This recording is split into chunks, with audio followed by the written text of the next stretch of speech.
جی السلام علیکم فرینڈز۔ تو فرینڈ یہ اسی غزل کا اگلا شعر ہے کہ متائے دین و دانش لٹ گئی اللہ والوں کی۔ اقبال فرماتے ہیں متائے دین و دانش لٹ گئی اللہ والوں کی، یہ کس کافر ادا کا غمزہ خون ریز ہے ساکی۔ متائے دین و دانش لٹ گئی اللہ والوں کی، یہ کس کافر ادا کا غمزہ خون ریز ہے ساکی۔ اقبال کہتے ہیں غمزہ کا مطلب ہوتا ہے ناز نخرے، خون ریز جو قیامت پر پکا، جو خون رلا دے۔ اقبال کہتے ہیں کہ متاح دین و دانش لٹ گئی اللہ والوں کی، کیوں لٹ گئی؟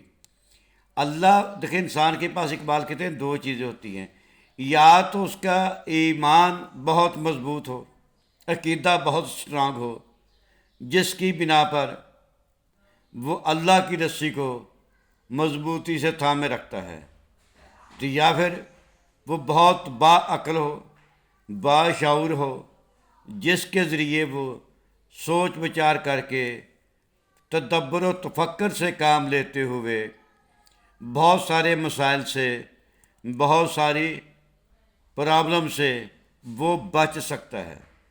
لیکن بدقسمتی یہ ہے کہ اب یہ چیزیں مسلمانوں میں نہیں ہیں۔ متائے دین و دانش لٹ گئی اللہ والوں کی، یعنی جو سرمایہ تھا دین کا اور دانش کا یعنی عقل کا، وہ اللہ والوں کی یعنی مسلمانوں کے پاس اب وہ نہیں رہا۔ کیوں نہیں رہا؟ یہ کس کافر ادا کا غمزہ خون ریز ہے ساکی۔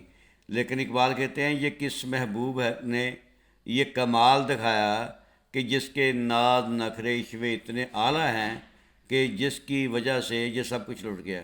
بیسیکلی وہ اقبال کہتے ہیں کافر ادا، یہ کس کافر ادا کا غمزہ خون ریز ہے ساکی۔ وہ بیسیکلی محبوب کہتے ہیں کہ یہ کافر ادا کون ہیں؟ اقبال کہتے ہیں یہ کافر ادا اہل مغرب ہیں۔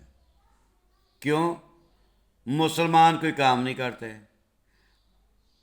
ہر کام میں ان کی ہیلپ مانگتے ہیں، ان کی طرف دیکھتے ہیں۔ انہوں نے اتنی ترقی کی کہ مسلمانوں کی جو عقل ہے وہ مت ماری گئی، عقل ماری گئی۔